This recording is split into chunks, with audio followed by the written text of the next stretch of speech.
Hello प्यारे दोस्तों। आज हम तेरे इश्क में पागल एक रोमांटिक प्रेम कहानी का 43वां भाग लेकर आ गए हैं। तो चलिए आज की कहानी को शुरू करते हैं।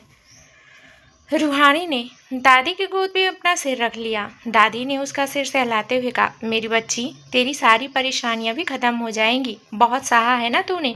सुहाना और माहिरा भी सुहानी के लिए बहुत खुश थे। वहीं विक्रांत वीर के साथ वहां से बाहर चला गया। दरअसल रेहान इस हॉस्पिटल में एडमिट था, तो इसे इस हॉस्पिटल की सिक्योरिटी के बारे में उसे वीर से कुछ डिस्कशन करना था, क्योंकि जब से यह खबर पूरे शहर में फैली थी कि रेहान राठौर वापस लौट आया है, तो उसके बिजनेस राइवल भी एक्टिव हो चुके थे और हो सकता है वह रेहान को नुकसान पहुंचाने की कोशिश भी करें। इसलिए विक्रांत और वीर इस मामले में जरा सा रिस्क नहीं ले सकते थे। 2 महीने बाद रेहान को पूरे 3 दिन बाद जाकर होश आया था, लेकिन सब लोग यह देखकर खुश थे कि रेहान की पुरानी मेमोरी वापस लौट आई थी। पर रेहान इन सब में पिछली 4 साल की मेमोरी को भूल चुका था, जैसे वह 4 साल उसकी जिंदगी में थे ही नहीं। अब ना तो उसे रावी याद थी और ना ही कैंडी। हालांकि रेहान को अभी भी स्ट्रेस लेने से पूरी तरह से मना किया गया था, लेकिन फिर भी वह काफी हद तक रिकवर हो चुका था। रूहानी की जिंदगी में एक बार फिर से खुशियां लौट आई थी, क्योंकि उसका रेहान दोबारा मिल गया था। रावी ने कई बार रेहान से कांटेक्ट करने की कोशिश की थी, लेकिन जब से विक्रांत और वीर को रावी की हरकत के बारे में पता चला था, तब से ही उन्होंने रावी को अच्छे से वार्न किया था कि वह रेहान से दूर रहे, वरना उसके लिए अच्छा नहीं होगा। जिस वजह से रावी धीरे धीरे डिप्रेशन की शिकार हो रही थी। वह अपने ऑफिस भी नहीं जा रही थी और ज़्यादातर वक्त घर पर ही रहती थी। रावी इस वक्त अपने रूम की बालकनी में बैठी हुई थी कि तभी उसके डैड उसके पास आकर बैठते हुए बोले, रावी बेटा, ऐसा कब तक चलेगा? तुम एक ऐसे इंसान के पीछे अपनी ज़िंदगी क्यों खराब कर रही हो जो कभी तुम्हारा था ही नहीं?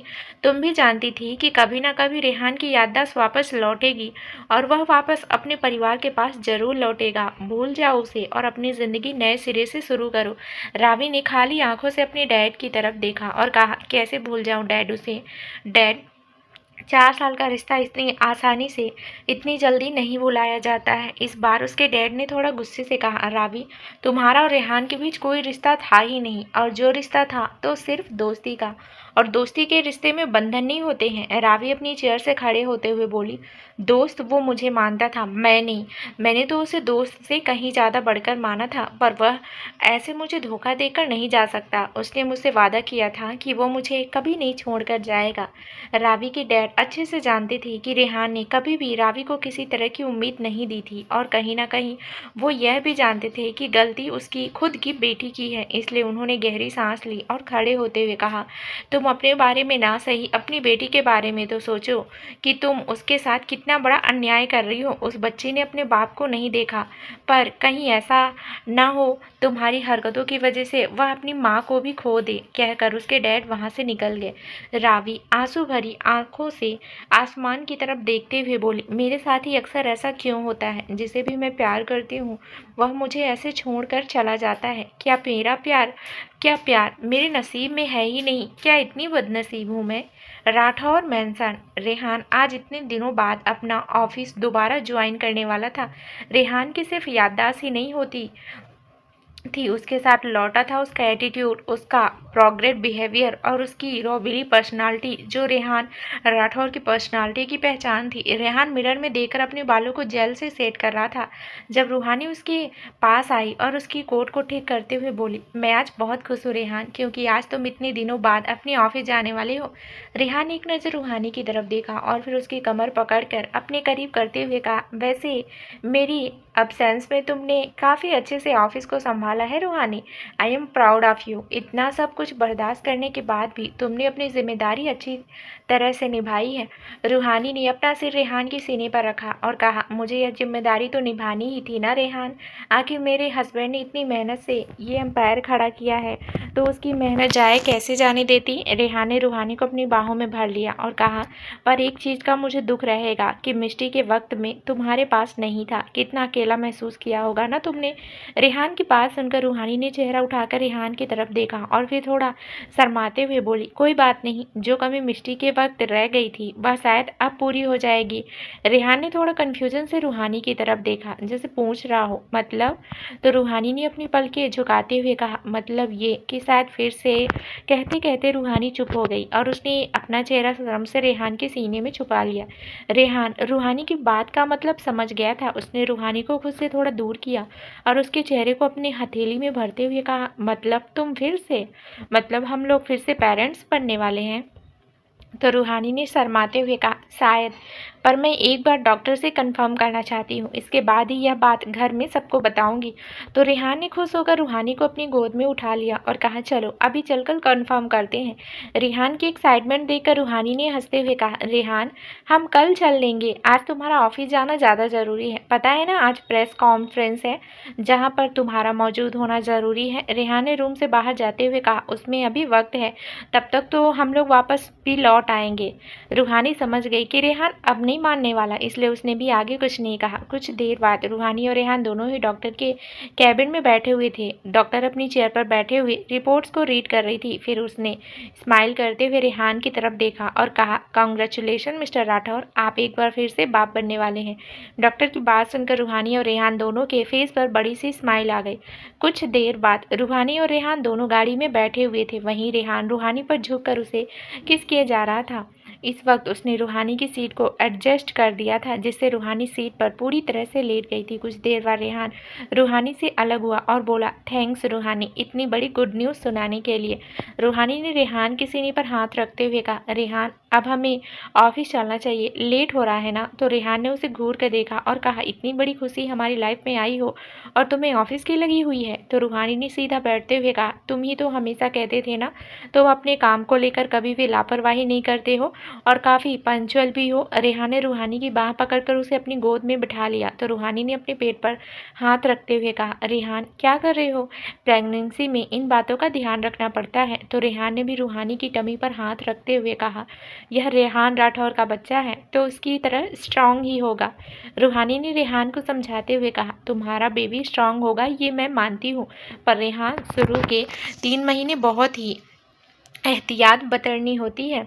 पर रेहान ने रूहानी की टमी पर अब हाथ फेरते हुए कहा, सॉरी बेबी, मैंने तुम्हें ज़्यादा परेशान तो नहीं किया, आइंदा से डैड तुम्हारे साथ ऐसा नहीं करेंगे। फिर रूहानी ने कहा, अब चलें। तो रेहान ने कहा, बिल्कुल, टाइम हो गया है, हमें वक्त पर ऑफिस पहुंचना चाहिए। कहकर रूहानी संभल कर वापस अपनी सीट पर बैठ गई। रेहान ने उसकी सीट बेल्ट लगाते हुए कहा, अब तुम्हें भी अपना पूरा पूरा ध्यान रखना है, मैं नहीं चाहता कि मेरे बच्चे को किसी भी तरह की दिक्कत हो।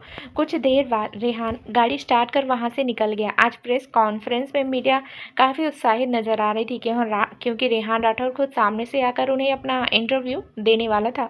जब से उन लोगों को पता चला था कि रेहान राठौर जिंदा है, तब से वह लोग पूरी कोशिश कर रहे थे कि रेहान की कोई खबर उन्हें पता चल सके, लेकिन वीर और विक्रांत ने ऐसा होने नहीं दिया। वह चाहते थे कि रेहान पूरी तरह से ठीक हो जाए, उसके बाद ही वह दुनिया वालों के सामने आए, खासकर मीडिया के सामने। शाम को रेहान रूहानी के साथ घर लौट आया। वहीं दादी कब से रेहान के लौटने का इंतजार कर रही थी। उन्होंने भी न्यूज में रेहान के इंटरव्यू को देखा था।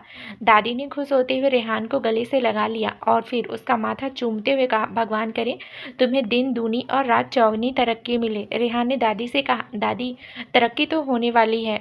तो दादी ने कन्फ्यूजन से पूछा, क्या? तो रेहान ने पलटकर रूहानी की तरफ देखा, जो शर्म से सिर झुकाए खड़ी हुई थी। अब वक्त फैमिली के और लोग भी वहां पहुंच चुके थे।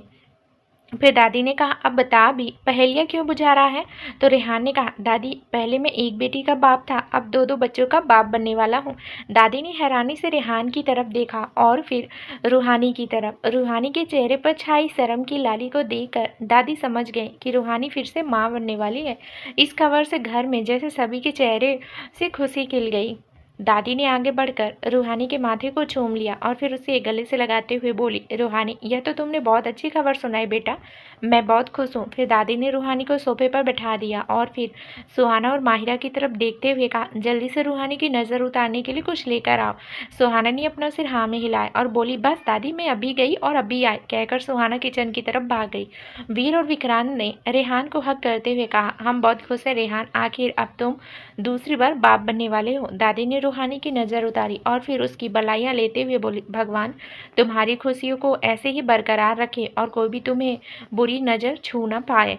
फिर रेहान से, रेहान अब तुम्हें ही रूहानी का अच्छे से ख्याल रखना है क्योंकि अब रूहानी अकेली नहीं है। रेहान ने आगे बढ़कर रूहानी को झटके से अपनी गोद में उठा लिया और कहा, जो हुक्म दादी माँ, मैं अपनी बीवी का और बच्चे का काफ़ी अच्छे से ख्याल रखूंगा। तभी मिष्टी वहाँ पर भागते हुए आई और रेहान के पैरों से लटकते हुए बोली, डैड आपने मम्मा को क्यों उठाया है? मम्मा क्या बेबी बन गई हैं? मिष्टी की बात सुनकर वहाँ सभी को हंसी आ गई। फिर विक्रांत ने मिष्टी को अपनी गोद में उठा लिया और कहा, नहीं, तुम्हारी बेबी नहीं बन गई है, बल्कि जल्दी ही एक छोटू बेबी आने वाला है इसलिए। तो मिष्टी ने विक्रांत से पूछा, छोटू बेबी? तो सुहाना ने हंसते हुए मिष्टी के गालों को पिंच करते हुए कहा, हाँ मिष्टी, छोटू बेबी आने वाला है, तुम उसे खिलाओगी ना उसे? तो मिष्टी ने खुश होते हुए कहा, हाँ मासी, मैं उसको बहुत सारा खिलाऊंगी और उसको बहुत सारा प्यार भी करूंगी। फिर रेहान ने मिष्टी से कहा, पर इसके लिए हमें तुम्हारी मम्मा का बहुत अच्छे से ख्याल रखना होगा। तो फिलहाल मैं तुम्हारी मम्मा को उसके रूम में सीढ़ियों की तरफ बढ़ गया।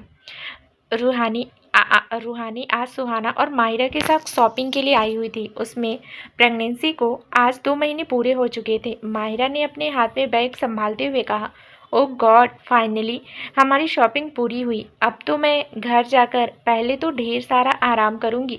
सुहाना ने हंसते हुए कहा, हाँ, बड़ी मेहनत जो करनी पड़ी ना तुझे शॉपिंग करने में। रूहानी, जो कुछ ही दूरी पर खड़ी हुई रेहान से बात कर रही थी, उसने फ़ोन डिस्कनेक्ट किया। उन दोनों के पास आते हुए कहा, रेहान इसी मॉल में मीटिंग के लिए आया हुआ है, उसने मुझे उसकी गाड़ी के पास पहुंचने के लिए कहा है। माहिरा ने कहा, ठीक है, वैसे भी हमारा काम भी हो गया है, हम भी तेरे साथ पार्किंग में चलते हैं। जब रेहान जीजू आ जाएंगे तब हम भी अपनी गाड़ी में वहाँ से निकल जाएंगे। रूहानी ने हाँ में सिर हिलाया और उनके साथ वहाँ से चली गई। तीनों ही अपनी गाड़ी के पास खड़े होकर रेहान के आने का वेट कर रही थी। तभी रूहानी को थोड़ी ही दूरी पर रेहान फ़ोन पर किसी से बात करते हुए उसके पास आते हुए नजर आया। रूहानी ने माहिरा और सुहाना से कहा, रेहान आ गया है, अब तुम भी जाओ। सुहाना और माहिरा दोनों ही अपनी गाड़ी में जाकर बैठ गई और वहां से निकल गई। रूहानी स्माइल करते हुए रेहान की तरफ बढ़ गई। तभी रेहान की नज़र एक गाड़ी पर गई जो रूहानी की तरफ ही आ रही थी। रूहानी का ध्यान उस गाड़ी की तरफ नहीं था, उसका पूरा ध्यान रेहान की तरफ था। रेहान ने पहले उस गाड़ी की तरफ देखा और फिर रूहानी की तरफ, जो मुस्कुराते हुए उसकी तरफ ही बढ़ रही थी। रूहानी ने जब रेहान के चेहरे पर घबराहट वाले एक्सप्रेशन देखे तो उसने भी उस तरफ देखा जहाँ रेहान देख रहा था। एक गाड़ी को तेज रफ्तार के साथ अपनी तरफ आते देख रूहानी कुछ पल के लिए तो एकदम से ब्लैंक ही हो गई। उसके पैर जहाँ थे वहीं थम गए। रेहान बार बार रूहानी को वहाँ से हटने के लिए आवाज़ दे रहा था और इसी के साथ उसने रूहानी की तरफ दौड़ लगा दी, इससे पहले कि वो गाड़ी रूहानी को छू भी पाती। रेहान ने जल्दी से रूहानी को अपनी बाहों में भरा और वहाँ से हट गया। इसी के साथ वो गाड़ी स्पीड से वहाँ से निकल गई। रेहान ने उस गाड़ी को जाते हुए देखा और फिर रूहानी की तरफ, जो उसकी बाहों में बेहोश हो गई थी। रेहान ने रूहानी के गाल थपथपाकर उसे होश में लाने की कोशिश की। रूहानी उठो, कुछ नहीं हुआ है तुम्हें, जागो रूहानी। रेहान ने जल्दी से रूहानी को अपनी गोद में उठाया और अपनी गाड़ी की पिछली सीट पर उसे संभाल कर लेटा दिया। फिर खुद ड्राइविंग सीट पर आकर जल्दी से गाड़ी में बैठा और सीट बेल्ट लगाकर गाड़ी को स्टार्ट कर वहां से निकल गया। रूहानी अभी भी बेहोशी की हालत में पीछे की सीट पर लेटी हुई थी। वहीं रेहान के चेहरे पर इस वक्त परेशानी साफ नजर आ रही थी। वह ड्राइव करते हुए बार बार पीछे पलटकर रूहानी की तरफ देख रहा था। उसने गाड़ी इतनी स्पीड से चलाई थी कि कुछ ही देर में वह हॉस्पिटल पहुंच गया। रेहान जल्दी से गाड़ी से बाहर आया और वापस रूहानी को अपनी गोद में उठाए हॉस्पिटल के अंदर बढ़ गया। कुछ ही देर में एक रूम में रूहानी बेड पर लेटी हुई थी। वहीं डॉक्टर ने उसका चेकअप करने के बाद कहा, देखिए, यह शायद शॉक की वजह से बेहोश हो गई हैं। घबराने वाली बात कोई नहीं है, माँ और बच्चा दोनों ठीक है। वैसे मैंने इंजेक्शन दे दिया है और कुछ ही देर में इनको होश भी आ जाएगा, फिर आप इन्हें घर ले जा सकते हैं, कहकर डॉक्टर रूम से बाहर निकल गई। रेहान ने रूहानी के सिर पर हाथ फेरा और फिर रूहानी के टमी पर हाथ रखते हुए कहा, बेबी, डैड तुम्हें कुछ नहीं होने देंगे, ना तुम्हें और ना ही तुम्हारी मम्मा को। फिर रेहान रूम के विंडो के पास आकर खड़ा हो गया और अपने फ़ोन को पॉकेट से निकालकर एक नंबर डायल कर कान पर लगा लिया। दूसरी तरफ से 2 रिंग में ही विक्रांत ने फ़ोन उठाया। विक्रांत ने फ़ोन उठाते ही कहा, हाँ हेलो रेहान, बोलो। तो रेहान ने पहले तो रूहानी के साथ हुए हादसे के बारे में विक्रांत को सब बता दिया, जिसे सुनकर विक्रांत एकदम से चौंक गया। उसने थोड़ी परेशानी से पूछा, रूहानी ठीक तो है ना, उसे कोई चोट तो नहीं आई ना? तो रेहान ने कहा, हाँ वो ठीक है और बेबी भी ठीक है, पर मुझे लगता है कि वह गाड़ी जानबूझकर रूहानी को हिट करना चाहती थी। तो विक्रांत ने पूछा, श्योर, क्या वाकई में ऐसा है? तो रेहान ने कहा, ऐसा ही है, तुम पता करो और अपने आदमियों से कहो मुझे पता करके बताए, क्योंकि रूहानी को लेकर मैं किसी भी तरह का रिस्क नहीं ले सकता हूँ। विक्रांत ने कहा, चिंता मत करो, मैं जल्दी ही पता करके तुम्हें बताता हूँ। विक्रांत ने फ़ोन रख दिया। रेहान ने फ़ोन वापस अपने पॉकेट में रखा और पलट कर रूहानी की तरफ देखा, जिससे अब धीरे धीरे होश आ रहा था। रेहान जल्दी रूहानी के पास आया और उसका हाथ पकड़कर उसे बगल में ही बैठ गया। रूहानी बेड पर बैठने की कोशिश करते हुए बोली, मैं यहाँ कैसे रेहान? तभी उसे याद आया कि कैसे एक गाड़ी उसकी तरफ फुल स्पीड से चली आ रही थी। ये याद आते ही रूहानी के चेहरे पर डर नजर आने लगा। उसने रेहान से पूछा, रेहान वो गाड़ी? रेहान ने उसे रिलैक्स करते हुए कहा, तुम ठीक हो रूहानी, चिंता मत करो। फिर रूहानी ने अपने पेट पर रखते हुए कहा, और हमारा बेबी, वह तो ठीक है ना? तो रेहान ने कहा, हाँ वह भी ठीक है, कुछ नहीं हुआ है, बस तुम डर की वजह से बेहोश हो गई थी, पर डॉक्टर ने अभी तुम्हारा चेकअप कर लिया है और कहा है कि तुम्हारा बीवी और बच्चा दोनों ठीक है। रेहान रूहानी से नॉर्मल तरीके से ही बात कर रहा था। दरअसल यह रूहानी को डराना नहीं चाहता था। सच बताकर कुछ ही देर में रेहान रूहानी को घर वापस ले आया। दादी को भी इस बारे में कुछ नहीं बताया, क्योंकि वह नहीं चाहता था कि दादी और दादू इन सब बातों से परेशान हो जाए। बाकी वह इस प्रॉब्लम को अपने तरीके से हैंडल कर ही लेगा। वहीं एक सुनसान जगह पर वही गाड़ी उस वीरान सी जगह पर खड़ी हुई थी और उसमें एक शख्स बैठा हुआ था, जिसने ब्लैक कलर के कपड़े पहने हुए थे और ब्लैक कलर के ही ग्लव्स उसके हाथों में थे, जिससे उसने स्टीयरिंग व्हील्स को पकड़ा हुआ था। उसके सिर पर भी एक ब्लैक कलर की कैप थी और फेस पर एक ब्लैक कलर का मास्क, जिसमें सिर्फ उसकी आंखें ही नजर आ रही थी। उसने अपने फ़ोन पर एक नंबर डायल किया। सामने वाले के फ़ोन उठाते ही उस शख्स ने बड़ी ही रहस्यमय तरीके से कहा, वो बच गई, उसके पति ने उसे बचा लिया, बट आई प्रॉमिस अगली बार वो बच नहीं पाएगी। सामने वाले की बात सुनकर उसने फ़ोन डिस्कनेक्ट करके फ्रंट सीट पर फेंका और गाड़ी स्टार्ट कर वहां से निकल गया। रूहानी इस वक्त माहिरा के रूम में बैठी हुई थी और वहीं पर सुहाना और माहिरा भी उसके साथ थी। सुहाना ने रूहानी की बात सुनकर चौंकते हुए कहा, क्या तुम्हारे साथ में बड़ा हादसा हो गया और तुमने हम में से किसी को बताया ही नहीं? तो रूहानी ने कहा, अब बता तो रही हूँ, और कैसे बताया जाता है?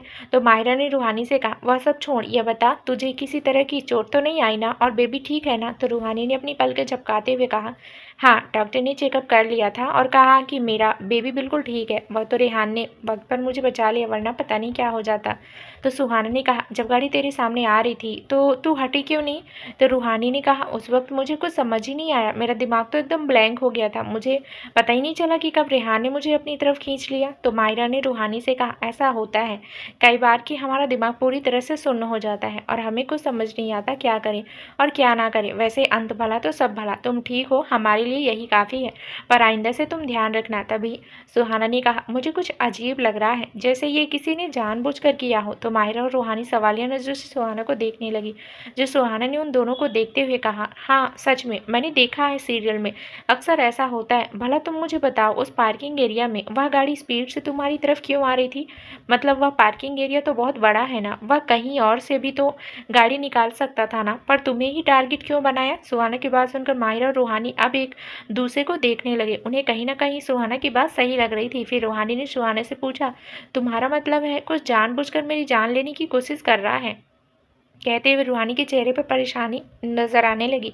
तभी माहिरा ने सुहाना को कुछ इशारा किया और सुहाना उस इशारे को समझ भी गई। उसने जल्दी ही बात बदलते हुए कहा, अरे मेरा कहने का मतलब नहीं था, मुझे तो लगता है कि शायद उसकी गाड़ी कंट्रोल से बाहर हो गई होगी इसी वजह से, और तुम सामने से हटी नहीं। बाकी यह सब तो सीरियल्स में होता है ना, होता है ना कि हकीकत में थोड़ी ऐसा कुछ होता है। माहिरा ने सुहाना को इशारा किया था कि रूहानी के सामने ऐसी बातें ना करे, वरना रूहानी को टेंशन हो जाती है कि कोई उसे मारने की कोशिश कर रहा है। अच्छा रूहानी, अब तुम जाकर अपने रूम में आराम करो, पहले ही तुम बहुत परेशान हो गई हो ना, और इस हालत में तुम्हारा इतना स्ट्रेस लेना ठीक नहीं है, माहिरा ने कहा। तो रूहानी ने कहा, तुम ठीक कह रही हो माहिरा, मेरे सिर में बहुत दर्द हो रहा है, पता है, सोच सोच कर मेरा सिर दर्द किए जा रहा है कि अगर उस वक्त रेहान मुझे नहीं बचाता तो पता नहीं मेरा क्या होता। तो सुहाना ने कहा, अब तुम फालतू की बातें मत सोचो और जाओ और आराम करो। रूहानी रूम में चली गई। फिर माहिरा ने सुहाना के हाथ पर टैप करते हुए कहा, तुम में दिमाग नाम की चीज़ है कि नहीं है, तुम्हें पता नहीं है प्रेग्नेंट लेडी के सामने कैसी बातें करनी चाहिए और कैसी नहीं। तो सुहाना ने मुंह बनाते हुए अपना हाथ सहलाया और कहा, मैंने तो सिर्फ अपना शक जाहिर किया था। वैसे माहिरा, ऐसा हो भी सकता है, क्या तुम्हें कुछ अजीब नहीं लगा? तो माहिरा ने भी कुछ सोचते हुए कहा, हाँ यार, लग तो मुझे भी रहा है कि कुछ न कुछ तो अजीब है, पर कोई रूहानी को नुकसान क्यों पहुंचाना चाहेगा? तो सुहाना ने कुछ सोचते हुए कहा, शायद कोई है जो रूहानी को अपने रास्ते से हटाना चाहता हो। तो माहिरा ने कन्फ्यूजन से पूछा, मतलब? तो सुहाना ने कहा, रूहानी के जिंदा रहने से किसको सबसे ज़्यादा प्रॉब्लम हो सकती है? तो माहिरा ने को सोचते हुए कहा, रावी। तो सुहाना ने कहा, हाँ रावी, मुझे लगता है यह सब रावी ने करवाया है। तूने देखा ना वह रेहान जीजू को कितना पसंद करती है। अरे उसने तो अपनी शादी हनीमून तक के सपने तक देख लिए थे, लेकिन रूहानी के रहते उसके सपने तो पूरे हो ही नहीं सकते। तो हो सकता है वह रूहानी को रास्ते से हटाने की प्लानिंग कर रही हो ताकि रेहान जीजू उसके हो जाए। माहिरा ने उसे अजीब नज़रों से देखते हुए कहा, अपना मुंह बंद रख सुहाना, कुछ भी बकवास करती रहती है। फिर बेड से उठते हुए कहा, इसलिए कहती हूँ कि बकवास सीरियल देखना बंद कर, क्योंकि ऐसी ऐसी बैंपना सब सीरियल में ही होती है, रियल में नहीं होती। रावी इतनी भी बुरी नहीं है। सुहाना ने भी बेड से उतरते हुए कहा, आजकल किसी के चेहरे से पता नहीं चलता है कौन कितना बुरा है और कितना अच्छा है। देखा नहीं तूने कितनी कोशिश की उसने रेहान जीजू से मिलने की, वह तो हमने उसकी चलने नहीं दी। तो माहिरा ने सुहाना से कहा, पर भला वो ऐसे इंसान की ज़िंदगी में परेशानियाँ क्यों खड़ी करेगी जिसकी ज़िंदगी उसने खुद बचाई है? खुद सोचना इस बात की। सुहाना ने अपने हाथ बांधते हुए कहा, तो तुम शायद भूल रही हो, उसने रेहान जीजू की ज़िंदगी को बचाई है और वो उसकी ज़िंदगी की मालकिन बनने की कोशिश कर रही है, इसलिए तो चाहती है कि रेहान जीजू उसके साथ जाकर रहें। और कई बार तो इस बात का एहसान भी जता चुकी है। सुहाना की बात सुनकर माहिरा सोच में पड़ गई, लेकिन उसे कहीं ना कहीं सुहाना की बातों में थोड़ा बहुत सच नज़र भी आ रहा था कि शायद ऐसा हो भी सकता है। फिलहाल उसने अपना सर झटकते हुए कहा, फिलहाल इन बातों को छोड़ दे, क्योंकि अगर रूहानी के साथ यह हादसा किसी ने जानबूझकर किया है तो रेहान जीजू इस बात का पता लगा ही लेंगे। तुम जानती हो ना, उन्हें याद है उस रघु रोमियो की क्या हालत की थी उन्होंने? तो सुहाना ने हंसते हुए कहा, और हमने क्या कम धोया था उसे? तो मायरा ने भी हंसते हुए कहा, हाँ यार, बड़ा मज़ा आया था उसे धोने में। शाम का वक्त रावी हॉस्पिटल से घर आई। पिछले कुछ दिनों से वह रेगुलर हॉस्पिटल जा रही थी। जैसे ही वह हॉल में आई, उसके डैड उसे हॉल में ही बैठे हुए नजर आए और मिष्टी उनके सामने ही फर्श पर बैठी हुई खिलौने से खेल रही थी। रावी ने सोफे पर बैठते हुए कहा, सीमा, मेरे लिए पानी ले आओ। सीमा उस घर की मेड भी कुछ देर बाद सीमा उनके उस घर की मेड थी। कुछ देर बाद सीमा उनके लिए पानी ले आई। तो रावी ने ट्रे से पानी गिलास उठाया और 2 घूंट पीने के बाद उसने वापस पानी का गिलास ट्रे में रख दिया। सीमा पलटकर वापस किचन में चली गई। तभी उसके डैड सुनील जी ने रावी से पूछा, रावी, हॉस्पिटल में सब कैसा चल रहा है बेटा? तो रावी ने थकान भरी आवाज़ में कहा, सब अच्छा चल रहा है, कहकर रावी ने अपना सिर सोफे की बैक से टिका लिया और अपनी आंखें बंद कर ली। फिर कुछ देर चुप रहने के बाद सुनील जी ने दोबारा कहा, रावी, मुझे तुमसे कुछ ज़रूरी बात करनी थी। तो रावी ने अपनी आंखें खोलकर अपने डैड की तरफ देखा और कहा, हाँ बोलिए डैड, क्या कहना है आपको? तो सुनील जी ने पहले मिष्टी की तरफ देखा और फिर रावी से कहा, मेरे साथ चलो, कहकर सुनील जी खड़े हुए और अपने रूम की तरफ बढ़ गए। रावी सोफे से खड़ी हुई और उनसे प्यार से मिष्टी के बालों में हाथ फेरा और फिर अपने डैड के रूम की तरफ बढ़ गई। कुछ देर बाद सुनील जी ने रावी को सोफे पर बैठने का इशारा करते हुए कहा, बैठो और तसल्ली से मेरी बात सुनो, कहकर सुनील जी खुद भी सोफे पर बैठ गए। रावी सोफे पर बैठते हुए बोली, ऐसे क्या ज़रूरी बात है डैड जिसके लिए आपने मुझे अकेले में बुलाया? सुनील जी ने कहा, रावी, दरअसल मैंने तुम्हारे लिए लड़का देखा है और मैं चाहता हूँ कि तुम उससे मिलो।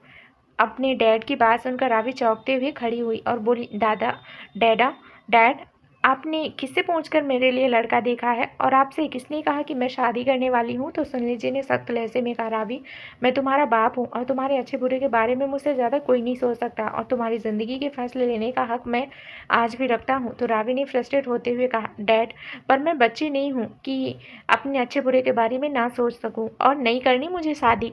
सुनील जी गुस्से में आ गए। उन्होंने गुस्से से तमतमाते हुए कहा, आज तक तुमने कौन सा फैसला अपने लिए सही लिया है रावी? पहले उस अमन के साथ तुम रिलेशनशिप में आई जिससे मिष्टी हुई, लेकिन क्या हुआ, उसने तुम्हें धोखा दे दिया ना। और मैंने तुम्हें तब भी बहुत मना किया था कि वो लड़का सही नहीं है और तुमने मेरी एक भी बात नहीं मानी।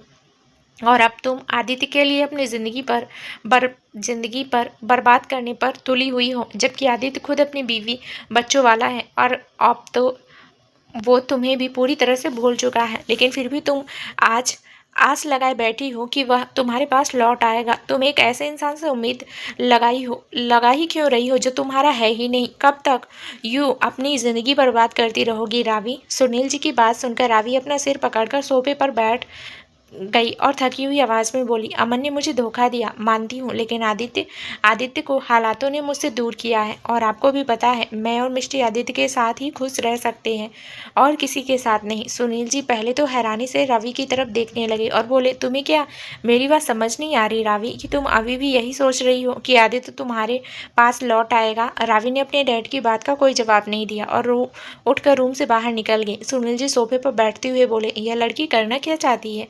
क्यों उसे यह बात समझ नहीं आ रही? किसी का घर तोड़कर अपना घर नहीं बसाया जाता है, यह गलत है। रावी से पहले कि तुम कुछ गलत करो मुझे तुम्हें रोकना ही होगा। मैं तुम्हें गलत रास्ते पर नहीं चलने दूंगा, चाहे कुछ भी हो जाए। मुझे अब वह करना होगा जो मैं कभी नहीं करना चाहता था। घर तुम्हारे लिए यही सही है। कहकर उन्होंने टेबल पर रखे हुए अपने फ़ोन को उठाया और एक नंबर डायल किया। सामने वाले ने 3-4 रिंग के बाद ही फ़ोन पिक कर लिया तो सुनील जी ने कहा, मुझे तुमसे मिलना है। सामने वाले ने कुछ कहा और उसके बाद सुनील जी ने फ़ोन डिस्कनेक्ट कर दिया। रेहान के कैबिन में विक्रांत केविन का डोर ओपन कर अंदर आते हुए बोला, रेहान तुम्हारा शक सही था, वाकई में किसी ने जानबूझकर रूहानी को हिट करने की कोशिश की थी। विक्रांत ने एक पेन ड्राइव रेहान के डेस्क पर रखते हुए कहा। रेहान और वीर जो इस वक्त किसी ज़रूरी बात पर डिस्कस कर रहे थे, दोनों ने एक साथ विक्रांत की तरफ देखा और फिर उस पेन ड्राइव की तरफ जो डेस्क पर रखी हुई थी। रेहान ने पूछा, तो क्या इसमें वो शख्स नजर आ रहा है जो उस वक्त गाड़ी ड्राइव कर रहा था? विक्रांत ने चेयर पर बैठते हुए कहा, नहीं, वो शख्स नजर नहीं आ रहा है। फिलहाल यह फुटेज देख लो, शायद तुम्हें कोई क्लू मिल जाए। रेहान ने लैपटॉप में वह पेन ड्राइव लगाई और इसकी स्क्रीन को कुछ इस तरह से सेट किया जिससे वीर भी उस फुटेज को देख पाए। अब तीनों ही उस फुटेज को बहुत ही गौर से देख रहे थे कि शायद उन्हें किसी तरह का कोई क्लू मिल जाए, लेकिन उसमें कुछ भी ऐसा नहीं मिल पाया जिससे यह पता लगा सके यह आखिर वह गाड़ी ड्राइव कौन कर रहा था। वीर ने चेयर पर सीधा बैठते हुए कहा, इसमें तो कुछ भी पता नहीं चला, लेकिन हाँ, यह तो साफ तौर पर दिख रहा है कि यह सब जानबूझकर किया गया है। पर कौन टारगेट करना चाहेगा रूहानी को? क्या उसे पता था कि रूहानी पार्किंग एरिया में तुम्हारा वेट कर रही है? रेहान ने कहा, नहीं, मुझे नहीं लगता कि ऐसा कुछ होगा। फिर को सोचते हुए, कहीं ऐसा तो नहीं कि वह शख्स काफ़ी वक्त से रूहानी का पीछा कर रहा हो और उसे पता हो कि रूहानी इस वक्त मॉल में है और इसी बात का फ़ायदा उसने उठाया हो? तो विक्रांत ने अपने कंधे उचकाते हुए कहा, ऐसा हो सकता है। और फिर गहरी सांस लेते हुए कहा, फिलहाल तो हमें यही कोशिश करनी चाहिए कि रूहानी घर से बाहर ना निकले जब तक कि हमें पता नहीं चल जाता कि कौन रूहानी को नुकसान पहुंचाना चाहता है। रेहान फिर दोनों से कहा, लेकिन इस बारे में उसे पता नहीं चलना चाहिए क्योंकि मैं नहीं चाहता कि इस हालत में रूहानी ज़रा सा भी स्ट्रेस ले। समझ रहे हो ना मेरी बात? तो वीर और विक्रांत दोनों ने ही हाँ में एक दूसरे की तरफ देखा और फिर विक्रांत ने रेहान से कहा, हम दोनों पहले ही बाप बन चुके हैं, इसलिए हमें अच्छे से पता है कि इस टाइम प्रेग्नेंट लेडी की केयर कैसे की जाती है, पर तेरा एक्सपीरियंस अभी नया है। रेहान ने चिढ़ते हुए कहा, ओह हेलो, मैं भी बाप हूँ एक बच्चे का, समझे ना? तो वीर ने कहा, पर तू तो यहाँ नहीं था ना, तेरा तो वो वाला सीन चल रहा था ना कि मैं कहाँ हूँ वाला, और उस वक्त तू अलग ही दुनिया में था ना। तो उस वक्त तेरी बीवी की केयर हम सब परिवार वालों ने ही की थी। तो रेहान ने एक फेक स्माइल के साथ कहा, इतना बड़ा एहसान करने के लिए थैंक्स, अब मुंह बंद करो और लग जाओ काम पर। वीर ने मुंह बनाते हुए धीरे से कहा, शिवाय को बोलना चाहिए था कि इसकी याददाश्त वापस ले जाए, लेकिन इसका टेबल वाला एटीट्यूड हमेशा के लिए माइंड से डिलीट कर दे। मुझे ऐसी बात का डर था कि इसकी याददाश्त लौटेगी और यह फिर से हम पर ऐसे ही धौंस जमाएगा। विक्रांत ने हंसते हुए कहा, हम पर नहीं, सिर्फ तुम पर। तो वीर ने चढ़ते हुए कहा, जानता हूँ तुम दोनों किसी राक्षस से कम थोड़ी हो, हमेशा मुझ मासूम के पीछे ही पड़े रहते हो। वीर अपनी चेयर से उठा, मुंह बनाए रूम से बाहर निकल गया। रेहान ने उसे जाते हुए देखा और फिर सिर झटकते हुए कहा, एक बच्चे का बाप बन गया है पर इसका बचपना अभी तक नहीं गया, इडियट। एक कैफे में सुनील जी बेचैनी से किसी के आने का इंतजार कर रहे थे। तभी उस कैफे के बाहर एक गाड़ी आकर रुकी और उसमें से करीब 29 साल का एक लड़का बाहर आया। उसने अपने कदम कैफे के अंदर की तरफ बढ़ा दिए। तभी उसकी नज़र कोने में बैठे हुए एक उम्र दराज आदमी पर गई। वह कोई और नहीं, सुनील जी थे जो उसी लड़के का वेट कर रहे थे। वह लड़का उस टेबल की तरफ बढ़ गया। सुनील जी ने अपना चेहरा उठाकर उस लड़की की तरफ देखा और फिर खड़े होते हुए कहा, बैठो। तो वो लड़के ने चेयर पर बैठते हुए कहा, मुझे आने में ज़्यादा देर तो नहीं हो गई? तो सुनील जी ने कहा, नहीं, मैं खुद भी 10 मिनट पहले ही आया हूँ, क्या तुम्हारे लिए कुछ मंगवा दूँ? तो उस आदमी ने अपना सिर ना में हिलाते हुए कहा, नहीं, इसकी ज़रूरत नहीं है। कहिए, आपने क्या बात करने के लिए मुझे यहाँ बुलाया है? देखने से ही लग रहा कि वह आदमी थोड़ी जल्दी में है। तो सुनील जी ने कुछ देर सोचने के बाद बोले, देखो अमन, मैं मानता हूँ कि अतीत में हमारे बीच में बहुत कुछ ऐसा हुआ है जिस वजह से तुम शायद मुझसे बात करने में कंफर्टेबल ना हो, लेकिन बात तुम्हारी बेटी के भविष्य से भी जुड़ी है, इसलिए मैंने तुम्हें यहाँ बुलाया है। यह था अमन अरोरा, रावी का एक्स बॉयफ्रेंड और मिष्टी का असली बाप। अमन अरोरा एक कॉलेज में प्रोफेसर था। रावी और अमन दोनों ही एक ही कॉलेज में पढ़ते थे और दोनों ही कॉलेज के सबसे होनहार स्टूडेंट्स थे। अक्सर बाकी के प्रोफेसर उन दोनों की मिसाल और स्टूडेंट्स को दिया करते थे। धीरे धीरे उन दोनों के बीच में प्यार होने लगा और दोनों ने अपने भविष्य के काफ़ी सारे सपने भी साथ में देखने शुरू कर दिए थे। कॉलेज में भी सभी को यही लगता था कि कॉलेज ख़त्म होते ही वह लोग शादी कर लेंगे, लेकिन फिर पता नहीं इन दोनों के बीच में ऐसा क्या हुआ कि इन दोनों के रास्ते अलग हो गए। उसके बाद ना तो रावी अमन से मिली और ना ही अमन ने रावी से मिलने की ज़रूरत महसूस की। हालांकि दोनों के बीच में क्या हुआ इस बारे में तो सुनील जो को भी कुछ नहीं पता था और ना ही रावी ने कभी इस बात का जिक्र अपने डैड से किया। अमन ने चौंकते हुए पूछा, मेरी बेटी? सुनील जी ने कहा, हाँ, तुम्हारी बेटी, तुम्हारी और रावी की बेटी जो अब 6 साल की हो चुकी है। तो अमन ने हैरान होते हुए कहा, और इस बारे में रावी ने मुझे बताया तक नहीं कि मैं एक बच्ची का बाप भी हूँ। तो सुनील जी ने कहा, इस बारे में मैंने भी रावी को बहुत कहा था कि वह तुम्हें इस बारे में इन्फॉर्म कर दे, लेकिन वो नहीं चाहती थी कि तुम्हें इस बारे में पता चले। तो अमन ने गुस्से से कहा, यह रावी आज भी नहीं बदली ना, वैसी की वैसी ही जिद्दी है और उसने मुझसे मेरी बेटी का सच छुपाकर अच्छा नहीं किया। तो सुनील जी ने अमन से कहा, देखो अमन, खुद को शांत रखो और जो बात मैं कहने आया हूँ उसे शांति से सुनो। अमन ने सामने रखे पानी के गिलास को उठाकर एक घूंट भरा और उसे वापस टेबल पर रखते हुए बोला, जल्दी कहिए, क्या कहना है आपको? सुनील ने कहा, मैं चाहता हूँ तुम और रावी फिर से पैचअप कर लो और एक दूसरे से शादी करो ताकि तुम्हारी बेटी का भविष्य सुरक्षित रह सके। तो अमन ने कहा, मुझे अपनी बेटी का भविष्य सुरक्षित करना होगा तो मैं उसकी कस्टडी अपने नाम करवाऊंगा, लेकिन रावी से शादी कभी नहीं करूंगा क्योंकि आपकी बेटी एक नंबर की जिद्दी और सनकी है और इसी जिद की वजह से हम दोनों के बीच में ब्रेकअप हुआ था। सुनील जी ने अमन से पूछा, तुम्हारा ब्रेकअप क्यों हुआ था रावी से? जहाँ तक कि मुझे पता है तुम दोनों आपस में शादी भी करने वाले थे। तो अमन ने गहरी सांस लेकर खुद को शांत किया और फिर कहा, हाँ, हम दोनों शादी करने वाले थे, लेकिन रावी के साथ इतना वक्त रहने के बाद मुझे महसूस होने लगा था कि रावी सेल्फ ऑब्सेस्ड इंसान है जो सिर्फ अपने बारे में सोचती है। हर चीज़ में मुझ पर टोका टाकी, बात बात पर गुस्सा होना, मुझ पर बेवसूल का हक जताना, मैं परेशान हो गया था। उसकी ऐसी आदतों से अगर कभी मैंने उसकी बात ना मानी तो एकदम से हाइपर हो जाती थी।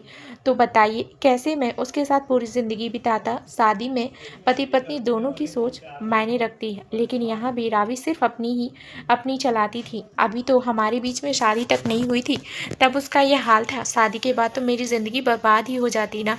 इसलिए हम दोनों ने एक दूसरे के साथ ब्रेकअप करने का फैसला लिया।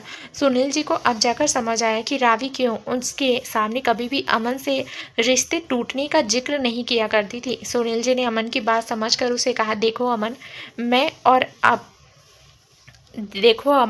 तब और अब के रावी में बहुत फ़र्क आ गया है। अब रावी खुद एक डॉक्टर है और तुम भी जानते हो कि एक बहुत बड़ी सर्जन बन चुकी है। अब उसमें वह बचपना नहीं है। तुम एक बार उससे मिलो तो सही। अमन को थोड़ा अजीब लगा कि जो इंसान किसी वक्त पर अपनी बेटी का उससे मिलना बर्दाश्त नहीं करता था, आज वह खुद कह रहा है कि उसे उसकी बेटी से मिलना चाहिए। उसने थोड़ा कन्फ्यूजन से पूछा, ऐसा क्या हो रहा है रावी की ज़िंदगी में कि आप मुझसे यह बात करने यहाँ तक चले आए? सुनील जी को अब कोई और चारा नहीं आया तो उन्होंने सारी बात अमन को बता दी, जिसे सुनकर अमन एकदम शॉक्ड रह गया। क्या वह पागल हो गई है? एक ऐसे इंसान के पीछे अपनी ज़िंदगी बर्बाद कर रही है जो शादीशुदा है और उसे भूल चुका है, और इस समय वह हमारी बेटी की ज़िंदगी भी खराब करेगी। मैं अपनी बेटी को किसी भी कंडीशन में उसके पास तो नहीं रहने दूंगा। पहले ही उसने मुझसे मेरी बेटी का सच छुपा कर सही नहीं किया। तो सुनील जी ने उसे समझाते हुए कहा, अमन, भूलो मत, किसी वक्त तुम रावी से बहुत प्यार करते थे। क्या वक्त के साथ तुम्हारा वह प्यार ख़त्म हो चुका है? नहीं ना, क्योंकि मैं जानता हूँ, क्योंकि अब तक तुमने किसी और से शादी नहीं की है। सुनील जी की बात सुनकर अमन ने अपनी नज़रें दूसरी तरफ फेर ली, क्योंकि कहीं ना कहीं सुनील जी की बात में सच्चाई थी। शायद वह अभी तक रावी को नहीं भूला था, इसलिए घर वालों के इतना कहने के बावजूद भी उसने अब तक शादी नहीं की थी। उसने कुछ देर चुप रहने के बाद कहा, मैं कुछ सोच कर ही आपको जवाब दूंगा, फिलहाल के लिए मैं चलता हूँ, कहकर वो अपनी चेयर से खड़ा हुआ और वहाँ से चला गया। सुनील जी चेयर से टेक लगाकर बैठ गए और मन ही मन बोले, आई होप सब कुछ ठीक हो जाए। कुछ दिन बाद रूहानी आज रेहान के साथ एक पार्टी में आई हुई थी। यह पार्टी एक बिजनेस पार्टी थी जिसमें वीर और विक्रांत भी इनवाइटेड थे। सुहाना की तबीयत ठीक नहीं थी, इसलिए वह इस पार्टी में नहीं आई थी। विक्रांत अकेला ही पार्टी में आया था। वहीं मायरा वीर के साथ इस पार्टी में आई थी। वीर, विक्रांत और रेहान तीनों ही बाकी बिजनेसमैन के साथ बातें करने में बिजी थे। वहीं मायरा और रूहानी दोनों एक टेबल पर बैठी हुई सॉफ्ट ड्रिंक पीते हुए एक दूसरे से बातें कर रही थी। मायरा ने पूछा, रूहानी तुम्हें भूख लगी होगी, क्या खाना मंगवाना? तो रूहानी ने मुंह बनाते हुए कहा, नहीं अभी मेरा मन नहीं है। जो माहिरा ने कहा, देखो यह पार्टी तो लेट तक चलती रहेगी और तुम्हें खाना वक्त पर ही खाना चाहिए। रुको मैं तुम्हारे लिए कुछ ऑर्डर कर देती हूँ। तो रूहानी ने उसे रोकते हुए कहा, सभी मिलकर खाते हैं ना। तभी रेहान जो अभी वहाँ आया था उसने रूहानी से कहा, हमारे आने का वेट मत करो, तुम खाना टाइम से खा लो, हमें थोड़ा वक्त लगेगा। तो रूहानी ने अपना सिर उठाकर रेहान की तरफ देखा जो उसकी चेयर के पास ही खड़ा हुआ था। उसने रेहान से पूछा, तुम लोगों को इतना वक्त क्यों लगने वाला है? तो विक्रांत ने उधर आते हुए कहा, दरअसल हम लोग एक रूम में अर्जेंट मीटिंग के लिए जा रहे हैं, तो हमें वहाँ वक्त लग सकता है, तुम दोनों खाना खा लो। कहकर विक्रांत रेहान के साथ वहाँ से चला गया। माहिरा ने फिर रूहानी से कहा, देख लिया उन्हें वक्त लगने वाला है, चलो तुम्हारे साथ मैं भी खाना खा लेती हूँ। फिर उन्होंने खाना ऑर्डर कर दिया। रूहानी का चाइनीज़ खाने का मन था, इसलिए रूहानी ने अपने लिए सारा चाइनीज़ खाना ही ऑर्डर किया था। रूहानी और माहिरा दोनों ही अपना अपना खाना खा रही थी। रूहानी खाना खाने से ज़्यादा तो सूप पी रही थी। कुछ देर बाद उनका खाना खत्म हुआ तो रूहानी को थोड़ा सा अजीब सा फील हुआ। उसने माहिरा से कहा, माहिरा पता नहीं मुझे मेरी तबीयत थोड़ी ठीक से नहीं लग रही है, हम लोग घर चले क्या? तो माहिरा ने रूहानी के हाथ पर अपना हाथ रखा और पूछा, क्या हुआ रूहानी, क्या खाने में कुछ गड़बड़ थी? तो रूहानी ने कहा, नहीं खाने में तो कोई गड़बड़ नहीं थी, पर पता नहीं क्यों मुझे कुछ अजीब सा फील हो रहा है, जी जी घबरा रहा है। तो मायरा ने स्माइल करते हुए कहा, इस टाइम पे तो ऐसा होता है ना। तभी रूहानी को कुछ ज़्यादा ही बेचैनी महसूस होने लगी और उसके चेहरे पर पसीने की बूंदें भी नजर आई, जिसे देखकर माहिरा भी घबरा गई। उसने खड़े होते हुए रूहानी की बैग रफ करते हुए पूछा, रूहानी क्या हुआ, तबीयत ज़्यादा खराब है क्या? मैं अभी रेहान जीजू को बुलाती हूँ। रूहानी को अब धीरे धीरे सांस लेने में दिक्कत हो रही थी और हर बढ़ते पल के साथ उसकी तबीयत खराब होती जा रही थी। तभी माहिरा ने जल्दी से रेहान को फ़ोन करके इन्फॉर्म कर दिया। माहिरा को फ़ोन आते ही रेहान जल्दी से मीटिंग रूम से बाहर निकल गया। रूहानी की हालत अब बिगड़ती ही जा रही थी और उसे चक्कर भी आने लगे थे। रेहान ने जल्दी से रूहानी के पास आकर पूछा, क्या हुआ तुम्हें ये अचानक से यह सब? तो माहिरा ने घबराते हुए कहा, पता नहीं, पहले कह रही थी कि जी जी खराब हो रहा है, फिर अचानक ही तबीयत खराब होने लगी। वीर ने रेहान से कहा, रेहान रूहानी को जल्दी हॉस्पिटल लेकर चलो, मुझे कुछ गड़बड़ लग रही है। रेहान ने जल्दी से रूहानी को अपनी गोद में उठा लिया और पार्टी हॉल से बाहर निकल गया। रूहानी की तबीयत खराब होने से पार्टी में भी जैसे अफरा तफरी मच गई थी। सभी विक्रांत ने वहाँ के वेटर से पूछा, यह खाना कौन लेकर आया था? तो वेटर ने कहा, मुझे नहीं पता, शायद वो दूसरा वेटर लेकर आया होगा। तो विक्रांत ने सख्त लहजे में कहा, जो लोग भी खाना सर्व कर रहे हैं उन्हें तुरंत यहाँ बुला कर लाओ। कुछ देर में उस पार्टी के सभी मेहमान वहाँ से चले गए और जितने भी शेफ और कुक और वेटर खाना परोस रहे थे एक लाइन में आकर खड़े हो गए। विक्रांत ने सख्त नज़रों से सबको घूरा और पूछा, इस टेबल पर खाना किसने सर्व किया था? विक्रांत की बात सुनकर सभी एक दूसरे की शक्ल देखने लगे, क्योंकि उनमें से किसी को नहीं पता था कि इस टेबल पर खाना कौन लेकर आया था। तभी एक शेफ आगे आते हुए बोला, देखिए सर, यह खाना तो हम लोगों ने ही बनाया है, लेकिन जो वेटर यह खाना लेकर गया था वो यहाँ नज़र नहीं आ रहा। अब विक्रांत का शक यकीन में बदलने लगा, तो उसने सैफ से पूछा, क्या तुम उस वेटर की शक्ल पहचान सकते हो? तो सैफ ने कहा, मैं देखूंगा तो पहचान जाऊंगा, पर उसने कपड़े तो ऐसे ही पहने हुए थे जैसे यहाँ काम करने वाला वेटर हो। तो विक्रांत ने कहा, ठीक है, अब यह पता तो चल ही जाएगा। हॉस्पिटल। वीर, माहिरा और रेहान परेशान से हॉस्पिटल के कॉरिडोर में ही खड़े हुए थे। डॉक्टर अंदर रूहानी का ट्रीटमेंट कर रही थी। माहिरा बेचैनी से अपने हाथों को मसल रही थी, क्योंकि उसे रूहानी और उसके होने वाले बच्चों की बहुत चिंता हो रही थी। वहीं वीर भी एक साइड में फ़ोन पर किसी से बात कर रहा था और रेहान दीवार की बैग से टेक लगाए अपनी हाथ बांधे खड़ा हुआ था।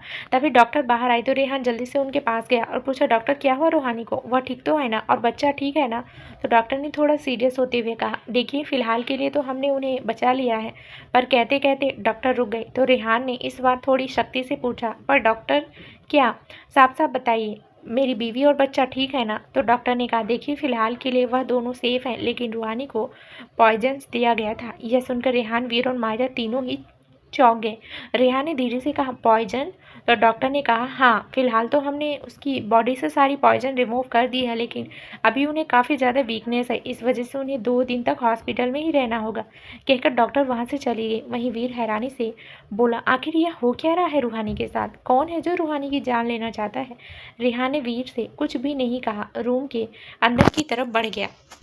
विक्रांत जल्दी से आते हुए वीर से बोला, वीर क्या हुआ? रूहानी ठीक है ना? तो वीर ने कहा, हाँ वह ठीक है, पर डॉक्टर ने कहा कि वह उसे पॉइजन दिया गया था। तो मायरा ने कहा, पर रूहानी ने तो ऐसा कुछ भी नहीं खाया, हम दोनों ने सॉफ्ट ड्रिंक पी थी। हाँ, उसने अपने लिए खाना चाइनीज़ खाना ऑर्डर किया था, कहीं उस खाने में तो कोई दिक्कत नहीं थी? तो विक्रांत ने कहा, उस खाने में ही किसी ने गड़बड़ की है, और जो वेटर वह खाना तुम्हारे टेबल पर सर्व करने आया था वो भी गायब है। इसका मतलब किसी ने जानबूझकर ऐसा किया है। तो मायरा ने हैरानी से अपने मुंह पर हाथ रखा और कहा, कोई भला रूहानी को क्यों मारना चाहेगा? विक्रांत ने कहा, अब यह तो उस वेटर को पकड़ने के बाद ही पता चलेगा कि यह सब कौन करवा रहा है। फिर वीर सिक्योरिटी टाइट करनी होगी, और जब तक वह इंसान पकड़ा नहीं जाता रूहानी राठौर मेंजर से बाहर नहीं जाएगी। वीर ने कहा, तुम सही कह रहे हो, हमें अब ऐसा ही करना होगा। वहीं रूहानी बेड पर बेहोश लेटी हुई थी, उसकी हाथ पर इस वक्त ट्रिप लगी हुई थी। रेहान उसके बगल में ही बैठा हुआ एक्सप्रेशन लेस फेस के साथ उसे देख रहा था। उसके दिमाग में अभी बहुत कुछ चल रहा था। रेहान ने रूहानी के बालों को सहलाया और फिर रूम से बाहर निकल गया। वीर और विक्रांत बाहर ही रेहान का वेट कर रहे थे। रेहान ने वीर और विक्रांत से कहा, मेरे ख्याल से रूहानी को घर पर शिफ्ट कर देना चाहिए, इसका ट्रीटमेंट भी घर से ही करना चाहिए। विक्रांत ने रेहान की बात का समर्थन करते हुए कहा, तुम सही कह रहे हो, क्योंकि जो कोई भी रूहानी पर बार बार अटैक कर रहा है वह अस्पताल में भी रूहानी को टारगेट कर सकता है, इसलिए रूहानी यहाँ भी सेफ नहीं है। तो वीर ने कहा, मैं डॉक्टर से बात करके आता हूँ और हम आज ही रूहानी को घर लेकर जाएंगे। कुछ देर बाद रूहानी को घर पर ही शिफ्ट कर दिया गया था और एक नर्स भी अपॉइंट कर दी गई थी जो रूहानी का ख्याल रख सके। वहीं दादी रूहानी के पास ही बैठी हुई परेशानी से उसे देख रही थी। फिर वह रेहान से बोली, रेहान कौन कर रहा है यह सब बार बार? रेहान जो सोफे पर ही बैठा हुआ था उसने दादी से कहा, दादी इस बात का पता हम लगा रहे हैं, फिलहाल आप इस बात की चिंता मत कीजिए, रूहानी घर पर सेफ है। तो दादी ने थोड़ा परेशान होते हुए कहा, जहर दिया गया है रूहानी को, कहीं इसका कुछ गलत असर तो नहीं होगा ना बच्चे पर? तो रेहान ने कहा, डॉक्टर ने चेकअप कर लिया है और बता दिया है रूहानी और बच्चा दोनों सेफ है, और चिंता मत कीजिए वरना आपकी तबीयत खराब हो जाएगी। कुछ देर बाद दादी रेहान के रूम से बाहर चली गई। रेहान जो इस वक्त बहुत थका हुआ महसूस कर रहा था वह रूहानी के पास ही आकर लेट गया। रूहानी भी दवा के असर से सो रही थी। रेहान ने प्यार से रूहानी की फॉरहेड को चूमा और उसे अपने बिल्कुल करीब कर लिया। कुछ ही देर में उसे भी नींद आ गई। सुबह का वक्त रेहान की नींद रूहानी के सिसकने की आवाज़ सुनकर खुल गई। रेहान ने अपनी आंखों को धीरे से खोलकर देखा तो रूहानी दूसरी तरफ करवट लिए रो रही थी। रेहान ने जल्दी से रूहानी को अपनी तरफ पलटा और उसके गालों पर बह रहे आंसुओं को अपने अंगूठे से पोंछते हुए पूछा, हे क्या हुआ? तुम ऐसे रो क्यों रही हो? तुम्हारी तबीयत ठीक तो है ना? तो रूहानी ने रोते हुए ही कहा, रेहान मुझे अपनी परवाह नहीं है, पर मुझे अपने बच्चे की परवाह है। कौन है जो मुझे और मेरे बच्चे को ख़त्म करना चाहता है? अगर कल मेरे बच्चे को कुछ हो जाता ना तो मैं बर्दाश्त नहीं कर पाती। रेहान ने रूहानी को अपनी बाहों में भर लिया और उसका सिर सहलाते हुए कहा, शांत हो जाओ और कुछ नहीं होगा हमारे बच्चे को। अब जब तक हम उस तक पहुंच नहीं जाते हैं तुम्हें घर पर ही रहना होगा, क्योंकि तुम टेंशन में ही सेफ रह सकती हो रूहानी ने अपना चेहरा उठाकर रेहान की तरफ देखा और पूछा, क्या तुम्हें किसी पर शक है रेहान? तो रेहान ने कुछ सोचते हुए कहा, नहीं अभी तक तो नहीं। रूहानी ने अपना सिर वापस रेहान के सीने में छुपा लिया और मन ही मन बोली, पर मुझे ऐसा क्यों लग रहा है कि यह सब रावी कर रही है? क्या वाकई में वो ऐसा कर सकती है? रावी अपने घर से हॉस्पिटल जाने के लिए निकली ही थी कि तभी कुछ ही दूरी पर आकर एक गाड़ी उसके सामने आकर रुकी। रावी ने झटकी से ब्रेक लगाए और सामने की गाड़ी की तरफ देखने लगी। उस गाड़ी का डोर ओपन हुआ और अमन गाड़ी से बाहर आया। है। अमन को अपने सामने देखकर रावी की आंखें हैरानी से बड़ी हो गई। वो उसकी तरफ की डोर के पास आया और विंडो पर टैप करते हुए उससे डोर ओपन करने का इशारा किया। रावी ने गहरी सांस लेकर खुद को शांत किया और डोर ओपन कर बाहर आ गई और अपने हाथ बांधते हुए बोली, इस तरह से मेरा रास्ता रोकने की वजह मैं जान सकती हूँ? अमन ने सीधा मुद्दे पर आते हुए कहा, वजह है रावी, तुमने मुझसे मेरी बेटी के बारे में क्यों छुपाया? अमन के मुंह से यह सुनकर रावी कुछ देर के लिए सब कका गई। इसे कैसे पता चला और इस किसने बताया? तभी अमन ने दोबारा से पूछा, मैंने तुमसे कुछ पूछा है, उसका जवाब दो। तो रावी ने उसे अपनी गाड़ी से दूर धकेलते हुए कहा, तुम्हारा मुझसे और मेरी बेटी से कोई लेना देना नहीं है, इसलिए आइंदा से मुझसे ऐसे बकवास सवाल मत पूछना। रावी ने जैसे ही गाड़ी का डोर ओपन किया, अमन ने डोर पर हाथ रख उसे वापस बंद कर दिया और रावी की दोनों बाह पकड़कर उसे गाड़ी से सटाते हुए कहा, अपना जवाब लिए बगैर तो मैं यहाँ से जाऊँगा नहीं। तुम्हें भले ही लेना देना ना हो, लेकिन मेरी बेटी से मेरा लेना देना है, इसलिए तुम्हें जवाब देना ही होगा। रावी उसे गुस्से से कहा, अमन तुम ये सही नहीं कर रहे हो, जाने दो मुझे। अमन ने अब रावी की बाह पकड़ी और उसे खींचते हुए अपनी गाड़ी के पास लेकर आया और ज़बरदस्ती गाड़ी के फ्रंट सीट पर धकेल दिया और खुद आकर गाड़ी के ड्राइविंग सीट पर बैठ गया। रावी ने अमन पर गुस्से से चिल्लाते हुए कहा, तुम्हारा दिमाग खराब हो गया है क्या? अमन, ये क्या कर रहे हो तुम? अमन ने गुस्से से उसे देखा और कहा, मेरा दिमाग भी तुम्हारी हरकतों ने ही खराब किया है रावी। फिर अमन ने गाड़ी स्टार्ट की और वहाँ से निकल गया। तो दोस्तों, क्या नया ट्विस्ट होगा आगे इस कहानी में, ये जानने के लिए इस कहानी का अगला भाग जरूर सुनिए, जो बहुत ही जल्दी चैनल पर प्रसारित कर दिया जाएगा। धन्यवाद दोस्तों।